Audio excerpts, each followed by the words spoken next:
Hey there, welcome to the Ryan Kingsline Show. My name's Ryan Kingsline, and in this podcast, we interview amazing artists, creatives, and creators to find out how they tick and how they got where they are today. So sit back, relax. I look forward to sharing their journey with you.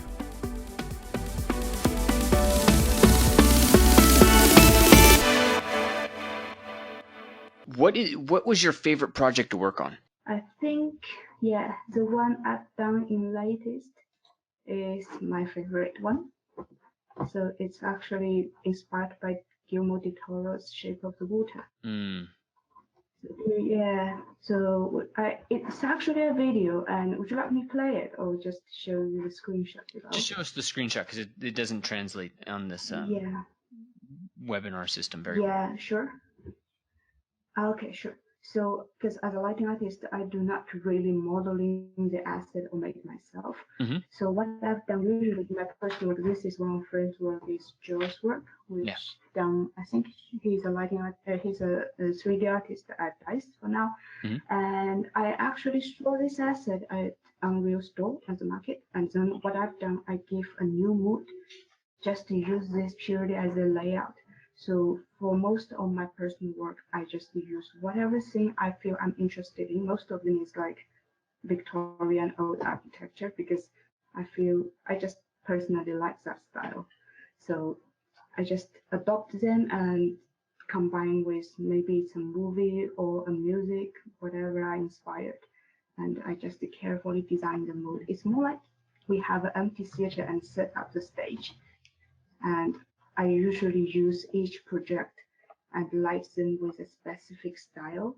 So that's how I practice like my skill. Because I think as a lighting artist, except for like you could do very correct technology was is correct for rendering.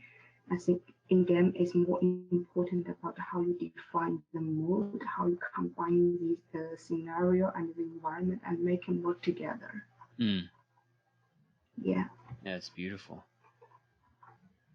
Thank you. Yeah, look at that. That's great. All right, let's hear your presentation. That'd be great to jump into that. Okay. Yep, sure.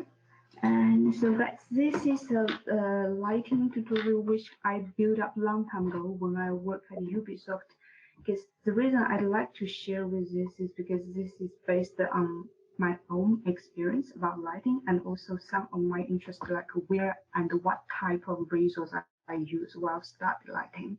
Because I know people looking for games and you probably say, okay, this game is beautiful and they look nice. But one thing I really like, I learned from a mentor, is always look further and deeper. So try to find out what is the base of the style.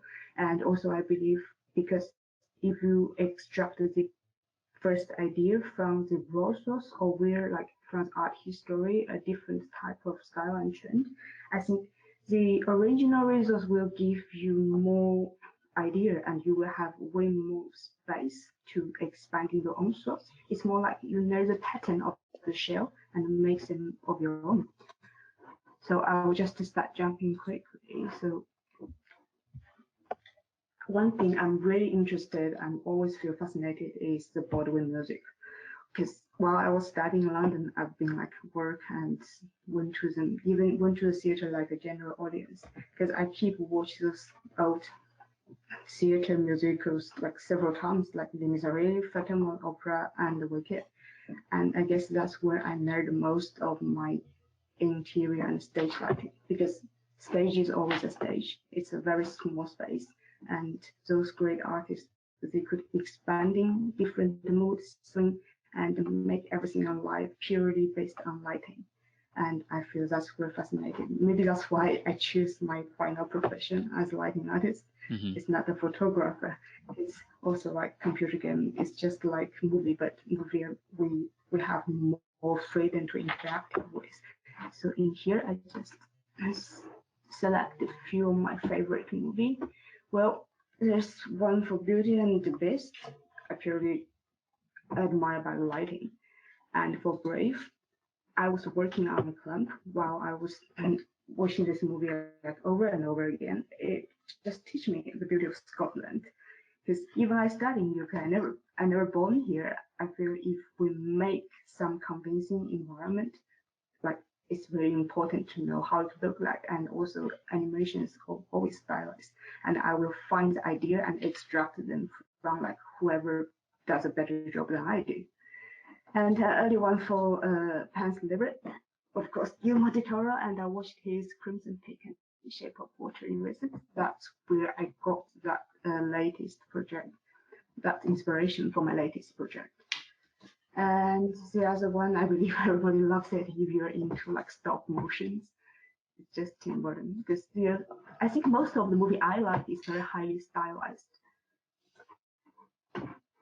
And I was extracting several pictures from the beauty of nature, because back then I was trying to use those screenshots to narrative like the key thing about how the environment light can tell the story.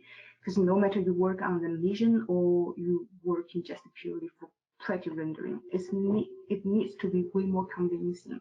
And I think to extract any key elements from the environment you have, no matter you are lighting a level or characters, just trying to find the right recipe to make them alive.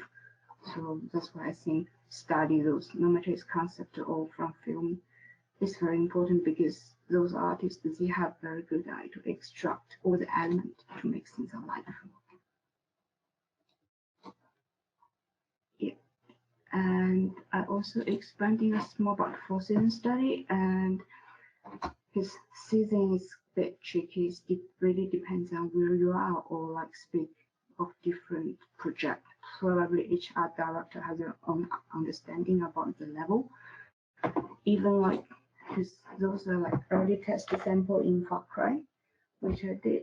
And I remember back then my art director was giving very abstract guidance about the weather. So basically it's a sunny day, but they want either moody or like it's very safe or danger. But usually all we have is a cloudy day. So how may I use color to identify the season change, or like is it humid or dried up? It purely depends on the color. So I think the very important thing which I got from my foundation, like fine art studies, like the understanding of the color chart. It's all really back to basic. Because to be honest, in the beginning, I never find like the fine art based knowledge gonna be very useful and dedicated when I change my career and I decide to be a writing artist again. Because I always think like I have to know the latest technology about the rendering. I have to understand the shader. But in the end, I realized that the more environment I worked with, and the deeper I understand, the most important thing is always like how you're gonna grasp the idea. Because sometimes it really depends on your art director. Some art directors, they're good at like describing things, and the others probably give me like very detail based reference. But as a writer, I see the margin is always very abstract. So how the work ends, if sometimes I'm lucky, I got a concept artist work, then I can base on that. It's very easy. But if it's like, say, we are working for the open world 24-hour games, I need lots of knowledge and imagination to fulfill the environment and make it alive. Yeah, so there's just like a more weather study, because I just identify my own experience based on both interior and exterior. So this chapter is basically for the exterior.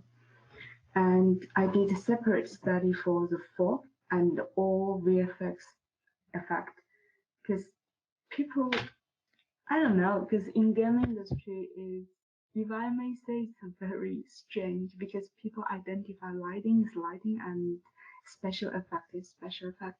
But back to days I work as an apprentice in theaters, it's all about the light and the soft light box and smoke motion. So I usually think the light effect and all the particle effect, they should come together. That's one thing I really like for my current job, because my art director gave me lots of freedom, and the VFX, the special effect artist, they always like cooperate with me. So I could really have that freedom to make everything dancing together. that's a very rare experience which I didn't have in my previous project or company. It's nothing about like the people. It's just because how the pipeline goes, and also we do not have that fluency of time because there's always a deadline. Yes. And for this movie, well, some people say it's quite commercial, but I would say the most impressive part for me is how they expand the old story into a new way. It's still very romantic and nice, but I could say how the way how the cinematography goes and how they understand the lighting works with all the fog and particles. Because I was quite impressed while I saw this concept art in the beginning, just because like how they identify the color tone and contrast. It's never complex, but it's very iconic, and I could tell the cold and warm because I feel this image like this is a very good material for study, especially for how could I understand the light effect and use them in a very artistic way, and meanwhile to maintain the convincing.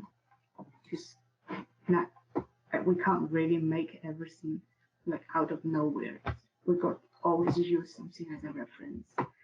So those, in my mind, I feel it's a very good reference because it teach me how to use cold and warm tone, and also how to balance them together. And except the movie and the concept art, I love watching stop motion. So yeah, I didn't find any good. This is just a screenshot while I was watching the drop, the box drop. So I feel this type is quite different than the stop motion I know before. It's like very bright and safe, and they use some crazy colors. Because I just feel like the way how they use the color is very brave, and for lighting is always about tell the space. So I'm just trying to show how to tell the space better. So movie and stop motion animation is like the best way for me to study. Because I did a lot of research and collections about it. And oh, by the way, I'd like to show this is my photograph. This is a Moodbook while I was construct the work I've shown earlier, the shape of water inspired Victoria House.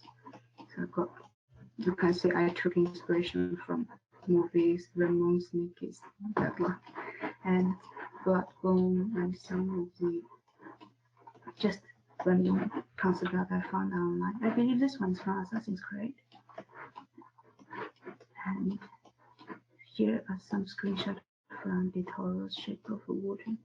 Because sometimes, except I look at the image or I watch in the movie, I really like doing, which I call film anatomy or something. So I took screenshot. I try to find interview with the artist how they make the movie, just to see how people make things happen and try to mimic it. Because I believe like between camera and game editor, it's just different tool. I think as the artist or who make your own art, your understanding never change, but just look in very detail because I didn't think further like, oh, I'm gonna recreate something like shape of water. I never think about that because maybe I just look at this image and say, okay, this bouncing is great, and I love this color tone. And I always try to start with something very simple, so to achieve like this effect first, and maybe we can add more fog and how to make things interesting. Because maybe because I can't modeling, so I always start with something fairly simple. But gradually, I think the topic or the goal I have, I could push them even further.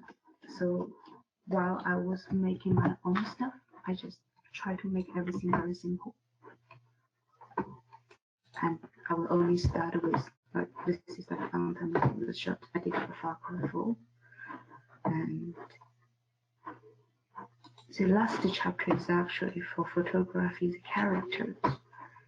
So I just summarize like everything I learned back to school or in my personal experience, like how you shape out the character here.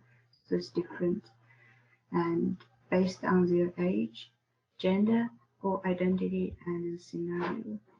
So you could see I almost watch everything, and whatever I find interesting, I will just try to dig them out more and see if there's anything I can know or like anything new. Because I wouldn't say I'm really good at like draft all the informations I did, but if I do find something very interesting, I will always look further and try to find like what type of inspiration those artists have while they're creating their own work. And I genuinely feel that's a very good way to study because that's how I feel. Like this one, I was taking some idea from Mirror's Age. That's my favorite game because it's almost a white mesh, and those lighting artists they make lots of life and they speed up.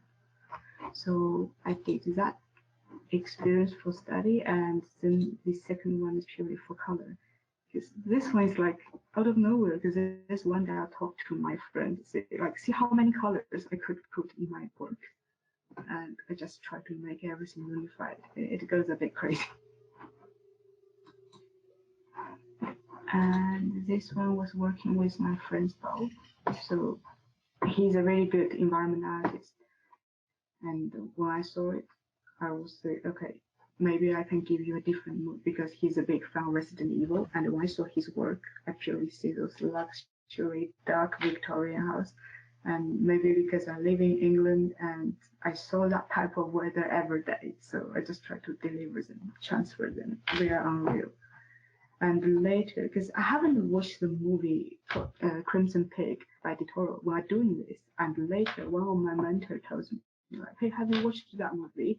And then I was really surprised because De Toro chose like similar color than I did, which makes me very happy because it's like, okay, if someone way more better than me did that, probably this choice of color is correct. And this is another continuous study. So while doing this one, I was just simply challenging myself. How may I deliver a low-key lighting? So I was imagining like what is outside and just to use those British schooling weather I saw every day. And I did some interesting lighting like experiment. It's more like an experiment. I'm glad I got this result. But low-key lighting is very challenging for myself. And so I just try to push that boundary further. But to be honest, whenever I do my personal project, I never think about I'm gonna create something great. It's more like I want to practice a specific knowledge, and then I'm trying. Yeah. Cool. Yep. Okay. All right, so I got a couple questions if now is a good time for me to jump in. Yep. So, yeah, so tell me, I mean, I guess, what are the common lighting scenarios? So you mentioned low-key lighting, right? And so if we're talking to environment artists, what are the common type of lighting scenarios that somebody can study? I would say it depends for environment and or character. For character, because I would say all the lighting theory I use, they are back to the fundamental. Okay. So I will recommend people study the 3-point lighting for character. Yeah. And the basic environment lighting, I would say look at architecture because there's not really a way because every case in terms of lighting, they're different. So like I myself, if I have to light something very modern or new, just to find something real life because I believe everybody has a very good eye to be a lighting artist because that's our everyday experience. So always refer something in real life rather than like owning a painting or owning a concept art. I think that's a very good point to start because well, for now, we all use digital tools. We got time mapper, we get exposure, we have lots of control, but without knowing the fundamental or how the real world works, I think maybe they have to work even longer to figure out like if there's anything wrong. See, I saw lots of good work online, like the environment is great, but because maybe the artist or the tool they use doesn't have like a decent value of exposure. It could simply ruin everything. Sometimes I feel it's quite waste. So just look at real life and find a sign or a layout is quite similar, or just to go take a picture yourself in different angle, different time of day, and different weather. Yeah. I think that's the most important and fundamental way. Okay, got it. But if we were to try to get like some kind of way to codify this, so there's low level light.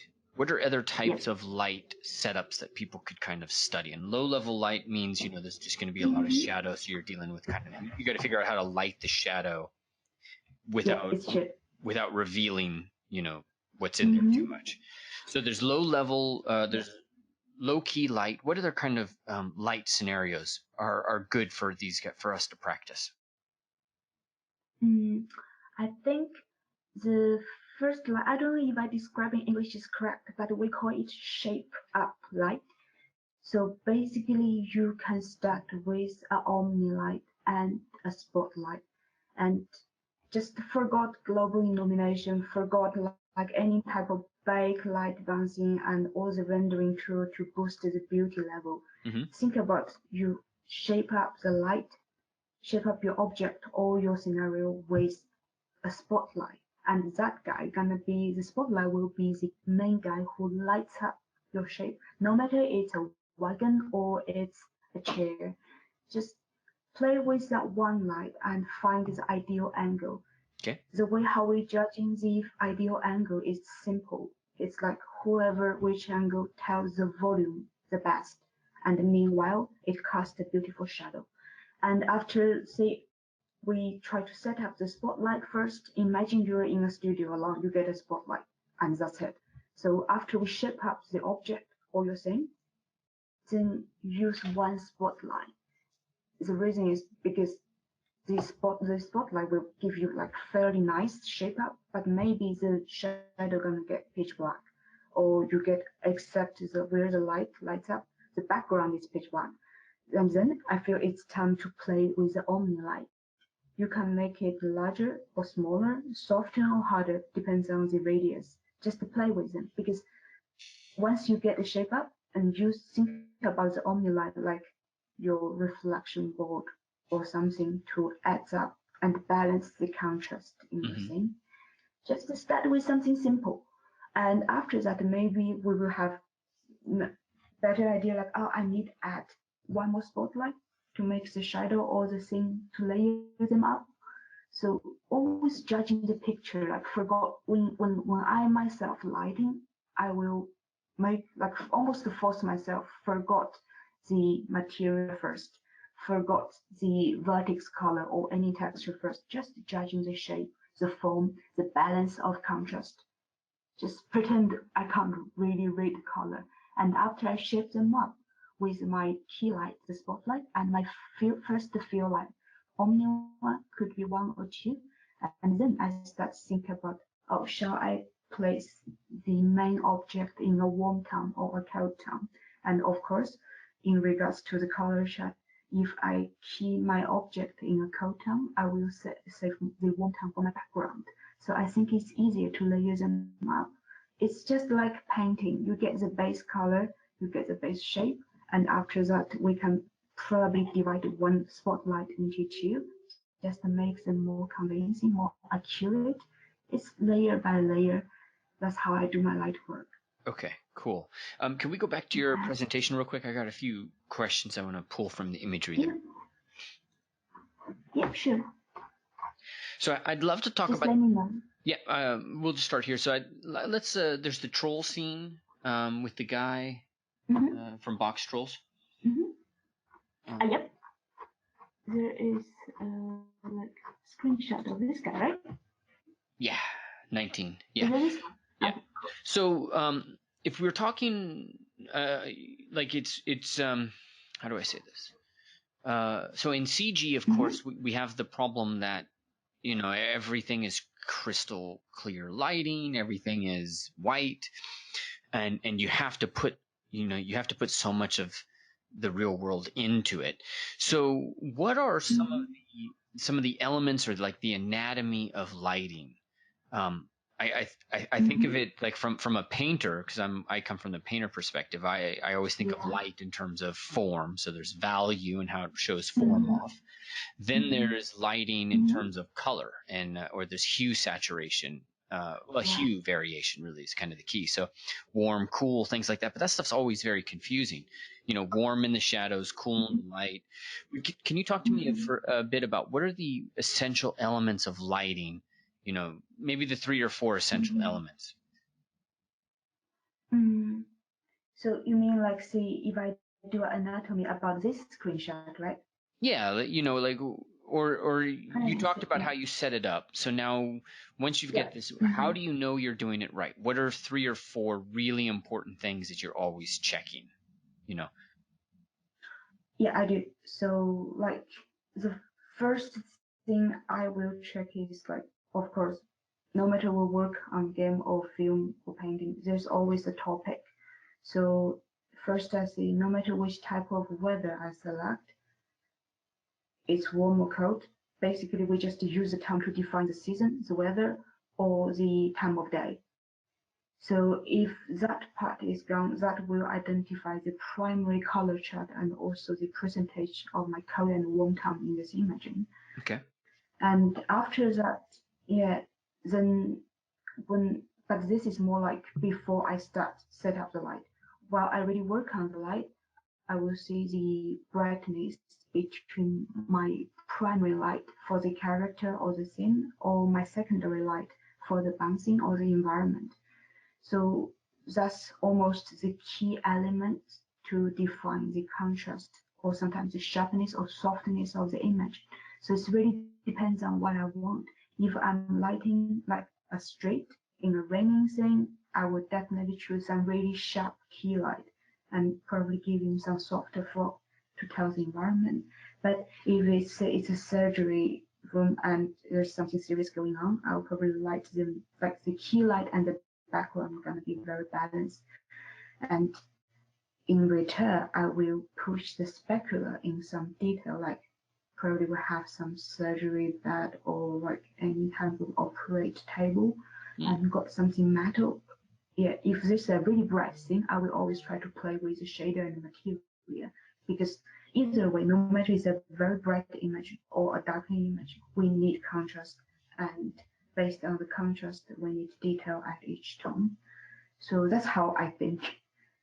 Okay. So And I will let think me the fog particle is, yep. yeah, let me see if I can summarize. Mm-hmm. So first thing you do Mm-hmm. is you define the temperature.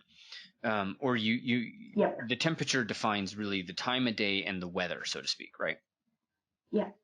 Okay, then the next thing that comes in is the factors. What's the color of the bounce light? And that starts to Yeah. determine like that's what sets up the contrast. And so the factor there is what's Mm-hmm. happening in the scene. And so if Yeah. it's I think you said if it's a rainy day or something like that, then you Mm-hmm. might put like a really sharp light on there because the rain's making Mm-hmm. things diffuse, and so you'll put a sharp light in there to make things a little bit harder, right? Yeah. Yeah. That's true. Okay. And then if it was Mm-hmm. a surgery kind of scene, you'll keep things kind of Mm-hmm. balanced, but you'll increase the specularity to really, Mm-hmm. provide that amount of emphasis, so to speak, right? Yeah, it's true. It's more like I probably not really gonna bouncing or boost the specularity like a specific parameter. In return, I'll ask my environment artist to place something metal or something like water highly reflective there. So it's more like you design the scene based on like the design of light. Okay. Got it. So yeah, it's basically I will try to influence the scene. Yeah. Okay, so temperature and then the Mhm. the the bounce light, and then what's another element that you look for to really help sell a scene? Yeah, so after, because we always have to go and look up to the background and the key light. Yeah. So that happens in both real photography and in game. So light ratio. So long story short, the light ratio is about how much like percentage or you multiple different times Hmm. between your background omni light and the key light. Say if I have a key light with intensity like 10, I'll probably use like my intensity for background like now 2, because then the light ratio gonna be 1/5, if that makes sense. So it's Okay. like the brightness of the key light is really bright, and then we got intensity 10 for the key, and then we got intensity 2 for the omni light as a fill. So that's how I define the contrast. Okay. Got it. Run those numbers by me one more time. The key light is at a 10, bounce light or the omni light, the fill light is going to be at a 2. Yeah, and then we could see, because that's how like 1/5 or 1/4 light ratio is like the basic sample I start with. Judging by the scene, I will either like expanding them or narrow it, so make the brightness is more closer between the omni light and the key light, or makes them like even way more contrast. So I darken the omni light further. Okay, It depends on like what type of Okay, and in this scene that we're looking at, the omni light would basically be defining blue. Yeah, it's true. Okay, and the key light would be the one that is be that light coming in from the open door. It'd be the orange temperature light, right?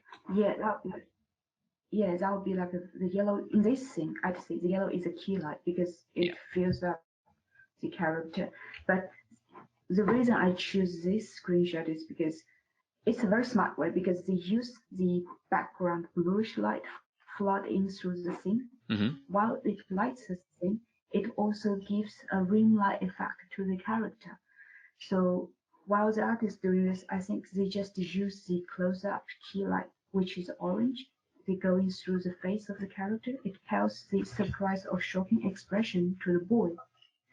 And meanwhile, they use the background flat blue light to give that ring light effect. That's how they light his hair, his face, and the shape of his body.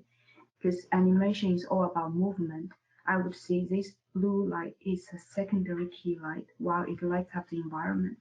So the result is not very noisy, but if the boy is moving, we could imagine that rim light just gives him a highlight outline and to emphasize the movement further. So the reason I choose this, that's why I feel this lighting design is a very smart way, because they use only 2 light to simple the same, but it also emphasizes the movement and details. Okay, got it. Now, if we were to take, do you have an example of like more of a sci-fi kind of setup? I think you have something in your art station here. Yep, I think I only have that on my art station.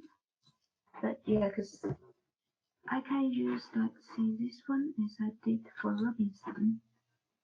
So this is like the project I did. So this is a Robinson the Journey, one of the shot from the port. But sadly, I can't upload anything from Starcity yet. Okay, so in this case, in these scenes, you know, one of the issues, one of the things sci-fi has is like a predominance of blue, right? But how do you set? In fact, actually, can you go to your front to your? There was a different image I wanted to look at. Can you go to your main ArtStation page? Yeah. Okay. Oh yeah, sure. And let me see. Oh, it's the one. Let me get you the exact title. It's called Sunrise and Sci-Fi Hallway. This one. Okay. Yeah. Sure. Yeah. Okay. So there's a lot going on in this. It is. There's a lot going on. Yeah. So, I mean, if I was uninitiated, I didn't understand. I'm looking at this. I see pink. I see green. I see orange. I see blue. I see, looks like sunlight. So it's like warm light coming in. And then, there's a ton of reflections. How do you manage something like this? You know, if we're looking at your process, let's start with that first thing you said. The first thing you do is you look for the temperature, which tells you the time of day and all of that. So what's the temperature here? Oh, here, because I set up the skybox like early morning. Okay. So it's supposed to be like it's sunny. Because when I work on this thing, first I changed the layout a bit because it's from the Unreal preset. And I opened 2 windows. And the reason I opened 2 windows here is because I'd like to introduce the sunlight which flood in. And because everything is metal, I just use the entire thing as a bouncing surface. Okay. So then I could get sufficient amount of like a warm tone. And in return about the bluish, initially I didn't like manage to get that purple, but I feel the original color of the chair, I didn't change that much. I just make them quite bluish. And then think this should go green if I push the blue further, because that's how the primary color works. And so I just told myself I don't really want that, because green doesn't really fit this thing for me.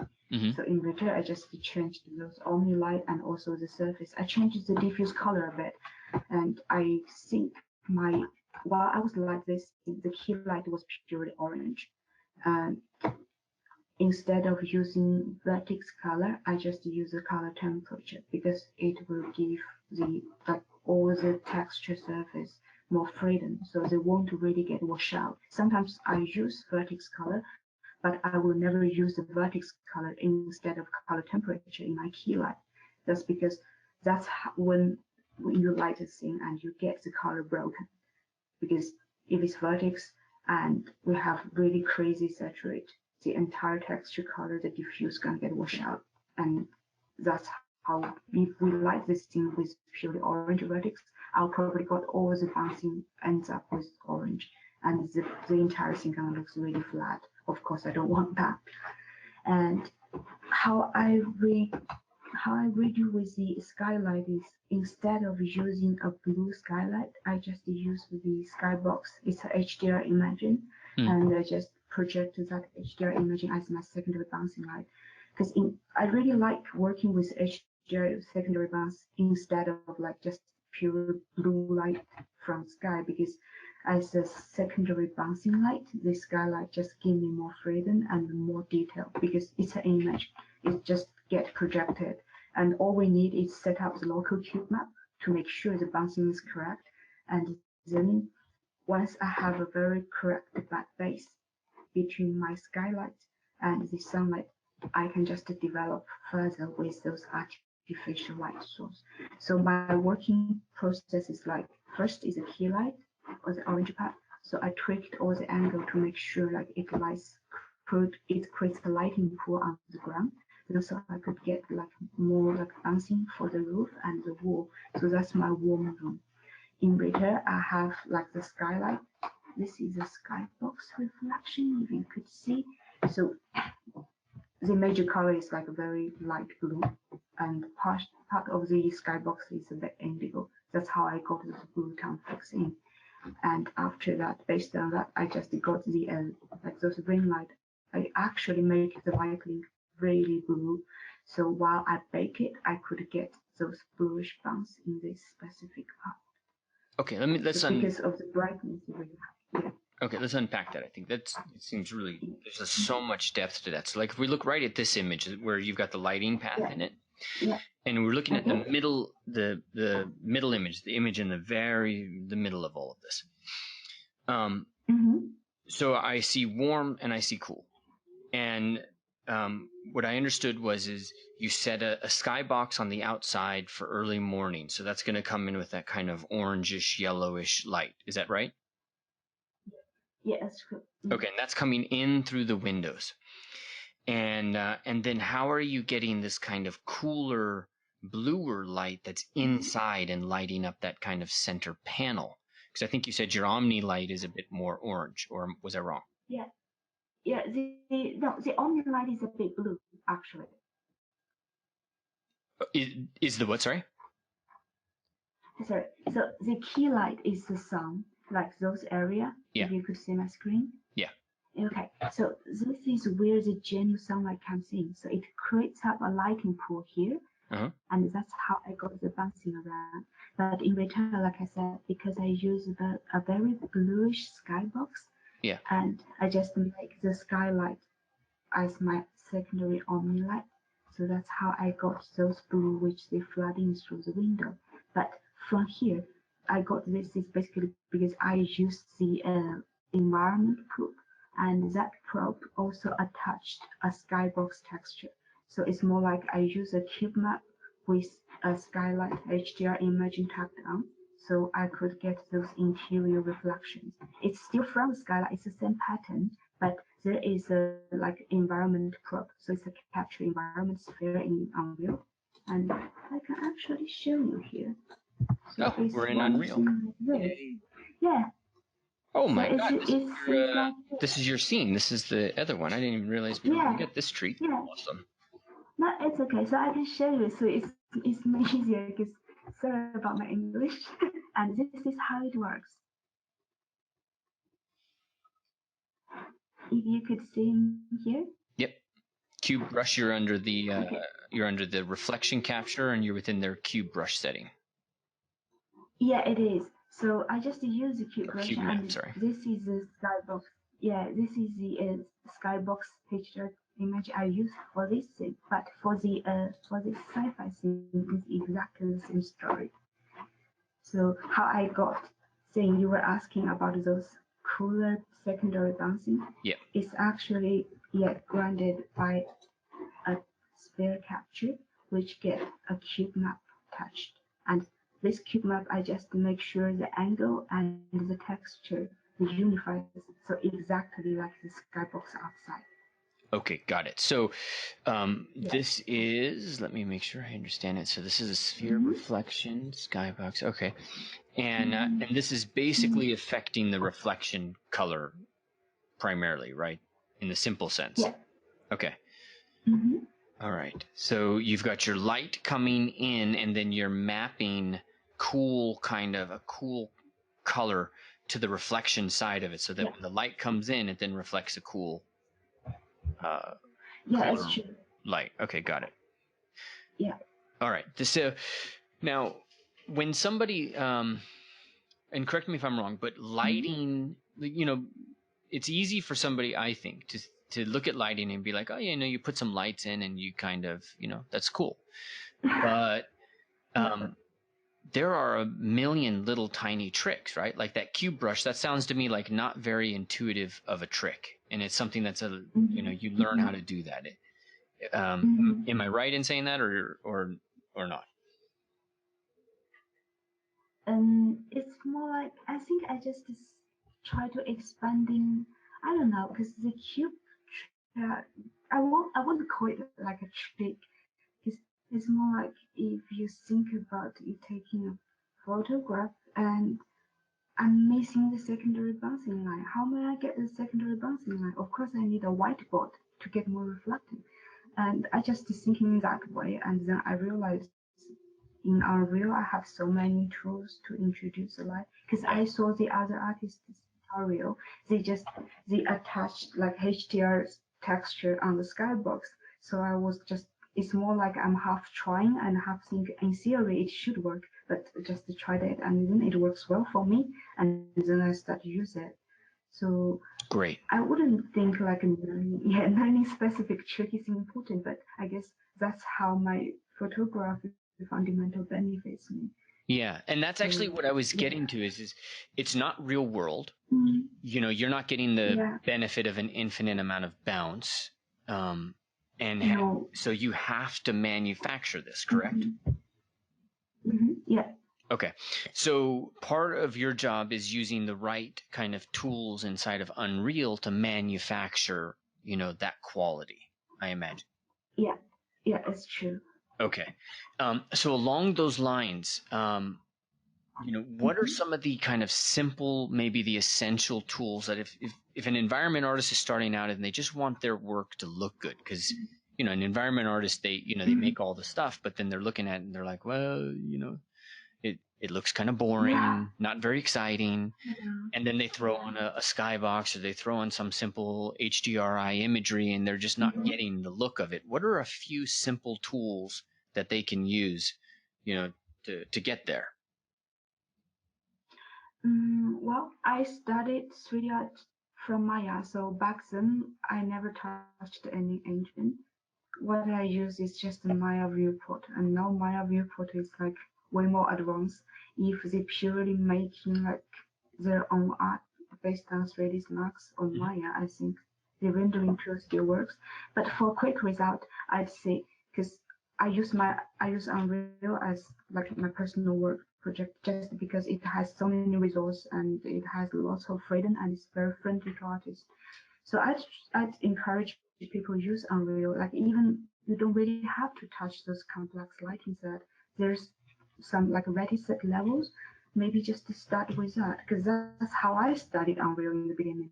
Because I don't know anything about lighting in the beginning, and I just try to study those preset level, and gradually I familiar with tool like one by one, and then that's I think my fundamental knowledge about photography only works when I have known the tool really well. So for environment artists, I'd say find a scene and with like really good preset of environment and just drag your game machine and see how it works. That's one way. And if they really would like to practice lighting, I think any 3D tool with viewport is good. Or like some of the quick rendering, they have like really quick render preset for artists like Maxwell, I think. And I didn't use that myself, but I saw people use it. Like most of them, they're architecture or interior designers, and they feel that that one is a good start. But for me, I think Unreal still the most friendly one because they have lots of free resource on different aspects. Yeah, and we have also there's always an online guidance, so all of those documents could guide people. That's how I know because I didn't, to be honest, I didn't work at any Unreal project at work because all the project that I've involved is either developer engine or CryEngine based, or now it's like Lumberyard. So I would say I just feel like I use Unreal for study the tool, knowing the tool, and also it gives me lots of freedom. So that's why I always choose it. Okay, got it.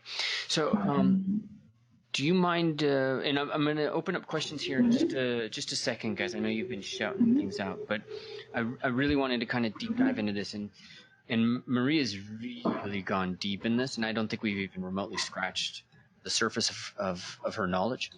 But Maria, if you can, I'd love you to, in that Unreal, take us into your Unreal scene, and and when I look at this, I'll be honest, it's incredibly intimidating because there was how many lights were there set up there? There was probably 15 lights. Yeah, actually, I think I didn't because some of the lights they're only for the fog, so it's not really for lighting. Like this is one of my key lights, and the major thing was cast by this sunlight.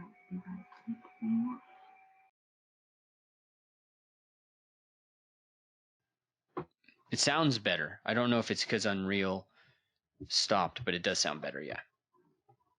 Yeah, I think it's because of Unreal. Okay. All right, that's fine. We can break this down theoretically. We don't need to jump into Unreal. But walk me through your thinking process again. So the first thing you do is you start with imagery and reference, and you're establishing color or temperature. Is that correct? Yeah, that's correct.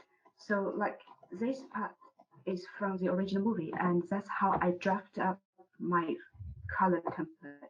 Okay. So I just tell myself, blocks in, like stay with this blue, stay with this yellow, and just don't go too way more like bright or oversaturate. So I just keep this in my mind. And then I start with the key light study, and I get a few screenshots. Is from the BBC Sherlock Holmes, because that's exactly the age and the light source I was looking for.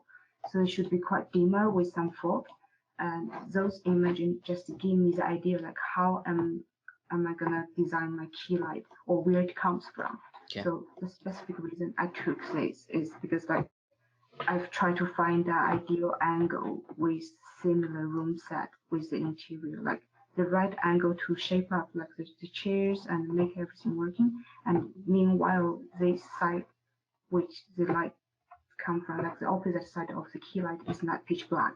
So this is the basic idea I start with.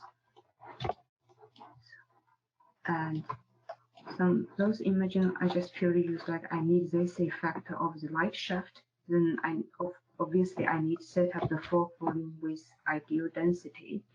So that's basic idea about color, contrast, and incidence angle of the key light, and general room contrast, and the details like fog particles. So I start with that.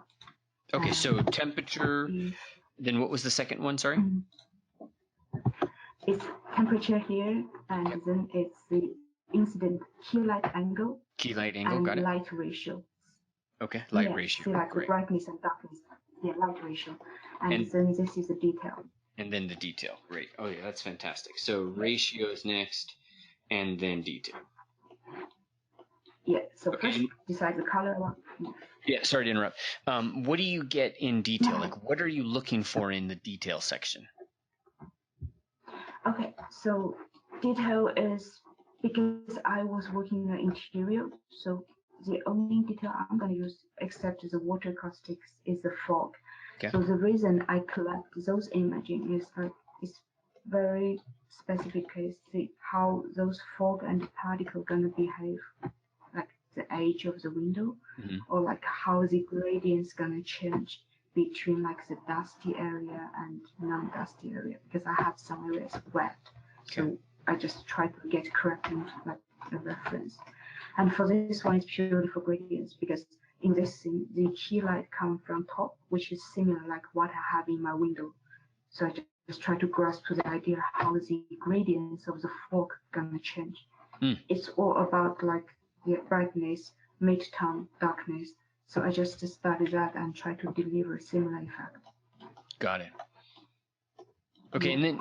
and then this is okay, got it. And along these lines, like, what are the things that people commonly mix up? Because I look at this and I'm like, there's so much color variation, there's so much value variation. I mean, you could vary this a little bit, and suddenly you have a Thomas Kincaid painting, right? Like it becomes too obvious. So what are some of the other mistakes that people tend to make as they try to set up this dynamic lighting? I think first place which will make confuse artists is the saturate. It's like the temperature of the color. Because when I myself lighting, it's very easy for me to say, oh, the bright warm is nice. Because if you look closely about those images, I'd see instead of looking detail, look something similar. See all the cold tone, they are blue, and all the warm tone, they are yellow. Yeah. But judging by the color saturate, because this is like bright blue and very desaturated yellow. Yeah. And in return, this is like the blue is almost white tone, but the yellow is very saturated. So it's always, for me, it's like balance. If I use a very like saturated cold tone, the warm tone gonna be desaturated. That's how we balance the picture. Because I think that idea comes from when I study photography again. If you take a picture on film, they will only read either warm or cold, because the traditional photography can't present everything. But in return, it looks more convincing. So that's how I will study about the saturate. And the second thing I think people will confuse is about the contrast. Because, well, judging by any picture, if we have a bright point in the center and we have a darkness in the surrounding, it will make this picture very, let's say, grasp attention really well. But in return, I feel I'm gonna risk losing the detail at the highlight zone or the low key light or the dark room.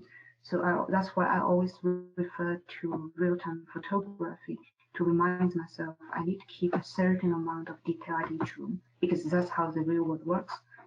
Unless we have like extreme scenario like this, we got like a huge bounce light, really bright, and create a light pool. So yeah, most of the image I use just try to regulate myself while lighting, so I won't go crazy just because I look at the detail only instead of the big picture. Got it. Okay, that makes sense. All right, so I think out of this, the central themes I've got is temperature, your key light, which also has an element of bounce, ratio to get that right, and then to make sure you're looking at the details. Now, once you've got all of that, how do you start setting that up inside of Unreal? And we don't need to open Unreal, just like what are some generic steps for doing that? Okay, sure. Yeah, I guess my computer gonna really slow down if I open it. Yeah. So yeah, so after that, in Unreal it's fairly simple because I watched some tutorial. Again, I will recommend a tutorial. It's called Unreal Lighting Academy, done by Kilman Meadow. He's a lighting artist at DICE, and because just to start simple, if I liked the interior thing, I will just start with the incident angle. I'm going to use this one as an example because it's quite obvious.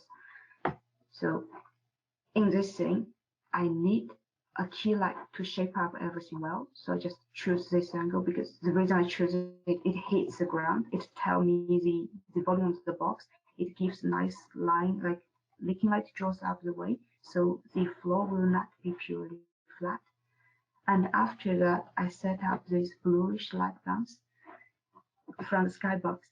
But again, this blue light is not only like granted from the skylight directly. I use a light prop to attach it. Or if this way is not working, I will just set up a really low secondary omni light, make them blue. So you will get a very sharp incident light, and then you get those soft bouncing line to light up the secondary detail. And also it will help you to tactile the material. And after that, think about the soft and sharpen soft light, because if the window shape is quite sharp because of contrast, and imagine if I light this chandelier really sharp, I'll probably have a very noisy image, which I do not want at all. So what I've done here, I just use the only light without any lighting power, but cast the fog. So I could give them some like illuminance about the foam, but won't make it like the reflection gonna go crazy because there's no light heat on this chandelier at all. Mm-hmm. So I can guarantee I have some brightness around this area, but it's not really have lots of like a bling bling pattern, just makes them very soft. So that's how I judge it. So I will see the key light, where the key light covered should be sharp, and this is where the main object can place. And we can create like rim light effect or like direct reflection in this area. But except this area, I will consider the rest of my scene is a secondary light. So they should be really soft. If, say, I have a sharp light, like spotlight hitting those objects, makes them nice and shaped up. In return, on the left, this area, I only use omni light because it gives me like this illuminant power, but it also gives me like a very soft touch on my scene. So nothing will go crazy noisy, because otherwise I will feel here is sharpened, and that's how I get a very noisy image, and it's not good to emphasize the key or like any type of object you want to emphasize. It just basically gives you the dips where lighting, if I may say. Mm-hmm. Okay. All right. Yeah, and after that is for the fog. Mm-hmm. Yeah, after that is for the fog. Yeah. Okay. Okay, so we are definitely taking up a bit of your time. So I think if you're ready, I guess I'm going to open this up for questions. And I know fog is one of the things that's always a beast for us. Let's open this up, guys, and get your questions out there. Let me just pull these out so I can kind of see them a little better. 1 second. Okay. All right, I'm going to start up at the top. Josh, just send a link. If you don't mind, that'd be great. Corinne, what resources have you used to break down stage lighting? And I think you actually just mentioned one of those resources, which was the Unreal 4 Lighting Academy. Yep. Okay. Corinne was also asking, how do you break down winter lighting since the shadows are blue? I'm not quite understand this question. Would you mind to explain a bit for me? Yeah, she was asking. So we've looked at quite a bit of scenarios, but how do you set up winter lighting scenarios? You mean this one? I'm currently showing on the screen. Well, let's do this. Corinne, give me a scene or a scenario or an image, one of her images that you want, and then I'll ask her to break that down. And then while we're waiting for you, Corinne, I'm going to pull over to Edison. Edison's question: does the lighting that artists make in Unreal 4 scene is the only light that is being used in the game, or there's added enhancement that technical artists add to it? Does that question make sense to you? Yep. So I guess the question is about the post process or like post production, but Hmm. I would say in most AAA, at least those projects I've worked on, in-game lighting is purely handled by the engine, because as a lighting artist, the very important responsibilities. On one hand, we have to maintain the quality of art, but on the other hand, we have to maintain the performance. So that's why they always keep the night simple and neat in the beginning, because we have to keep an eye on the budget, the frame rate, because in-game environment is not only the light gonna take the performance, there's material, animation, particles, and all the gameplay missions. So we have to consider about the others as well. And also, I think a value to work as a game artist, a very important value is the ability to maintain the art quality while you could respect the rule of performance. Got it. So mostly the lighting artist handles things. People don't handle it or change it after that, right? No, yeah, sometimes we have to cut our own light because it's over budget. Got it. Yeah, but you guys handle that. Got it. Yeah. Okay. There was some camera setting discussions. Got it.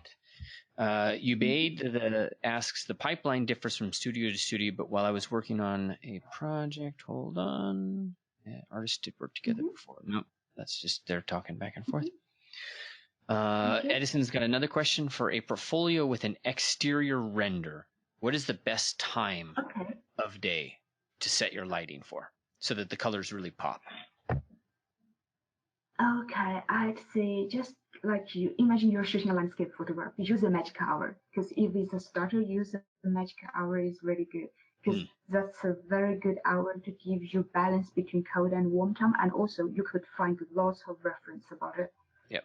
So it's gonna make your job easier. All right, so the magic hour, guys, and that's when the sun is close to the horizon, so it changes the way that the light rays filter through the atmosphere, and it's beautiful. It's like Hudson River school type paintings. Yeah. But you Google it, you'll see. As soon as you Google magic hour, you'll see the warm and the enriching light that comes from it. All right. So I want to thank you so much for being here, for taking the time, and for listening to this podcast. And I want to ask a couple of things from you. Number one, make sure you leave a comment or you rate this on iTunes, Stitcher, wherever it is that you're getting this. That's going to make a big difference in helping us get the word out and get people to know who we are. All right. The other thing is I want to make sure you know where to find us. So you can head over to www.gameartinstitute.com, where you can learn about our flagship program, which is the Game Artist Bootcamp. This is designed for those who are really looking to move the needle on their career and really lock in that job. You may have gone to school and learned a bunch, maybe haven't learned a bunch. But at the Game Art Institute, the primary focus we have is the very specific industry skills, the triggers that you really need to hit in that job interview. What are the specific things that they're looking for? That's what we're going to be training you on. We're taking applications right now for environment artists and for character artists. So make sure you head over to www.gameartinstitute.com and apply today. That way we can have that conversation, make sure this is a fit for you, make sure that you're a fit for it, and if everything is perfect, then we will sign you up for that right away and get you into your training and start moving the needle on your career. All right? Thank you so much again for being here. Take care. Have an amazing day.